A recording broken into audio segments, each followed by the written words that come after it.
Hi, my name is Zach O'Neill, and for my project, I chose Alaska. I chose Alaska because I thought it was a very interesting state that not too many people would know about, so I thought it would be a good learning opportunity. So the population, obviously, Alaska is a lower populated state. The highest populated county is Anchorage with 280,437 in population, and then Yakutat with the lowest population at 528. Most of the population is within the top five populated counties, and from there it just kind of dwindles down to really low numbers. It is a very small state. An interesting fact about the population is that in about all the counties that I researched, 20% of the population is made up of 18-year-olds and younger ages.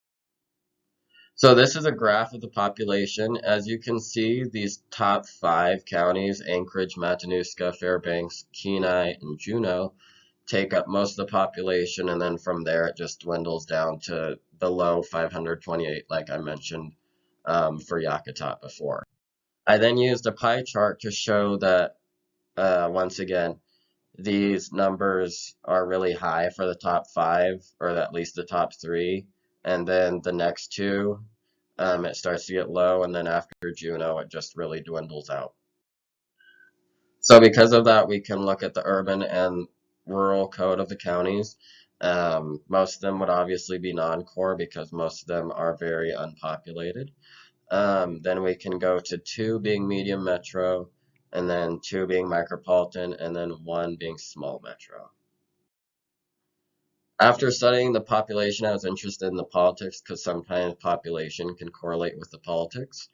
There was no county data for the 2020 election, unfortunately, so I could not pull from that. This is because Alaska reports their data very differently than the typical state, so that data just wouldn't be available yet to see. So I was able to pull from the 2016 election, which Alaska obviously voted for Trump because they're a very Republican state. Many of the smaller counties actually voted for Clinton, though. The reason that Trump won was because the top four populated counties voted for him, and then all the other counties were lower numbers, so they didn't have much of an effect. So this is just a graph confirming what I just said. It was very interesting to see that most of the counties actually voted for Clinton with a one county difference between her and Trump. Okay, so after that, I focused on the economy, which most household incomes ranged between 50,000 and 80,000, with the average being $68,262. Many counties are actually in poverty, some of them exceeding 25% poverty rate, which was very kind of sad to see because quite a lot of them have a high poverty rate. One interesting thing to see that regardless of poverty rate, economy, and many other factors, the employment was just inconsistent across the counties because you'd have a very high employment in a higher populated state, and then you'd have a high employment in another one as well.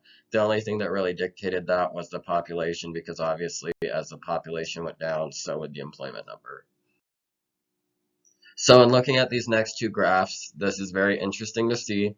This is the household income, and then the next one's going to be the poverty rate. You can compare these two graphs by looking at a data point, and generally, as one increases, the other one will decrease. So for household income, we can look at Kuselbach right here, which dips. It's about 39,000, I'd say. So if we go to the next one, we can see that Kuselbach right here spikes at poverty rate. So generally, the lower household income will determine the poverty rate or vice versa. So after looking at that, I decided to look at COVID-19 because that's something that's very relevant to the world today. The daily COVID case numbers depended highly on population. The more population, the more case numbers there generally were. Hospitalizations were very inconsistent. It didn't matter if there was a higher population or not. It just seemed to be around five hospitalizations on a daily average. What was really interesting was that the vaccination percentage had no effect on the numbers, which I did not expect to see. So this graph is a little busy and hard to read. The reason I included it was not for its readability. However, I included it to show the comparison between COVID cases and COVID hospitalizations. So if you look at the red one, that's the COVID cases, the yellow one's hospitalizations. Generally, hospitalizations were very consistent. There was either very little or it went to about 5 or 6. And then for North Slope, that was the only one that exceeded 10. But yeah, there was no consistency with the hospitalizations, like correlating with the daily count numbers. So in conclusion, Alaska was a very interesting state to study. The population dictated many factors, including employment, household number, COVID cases, and others as well.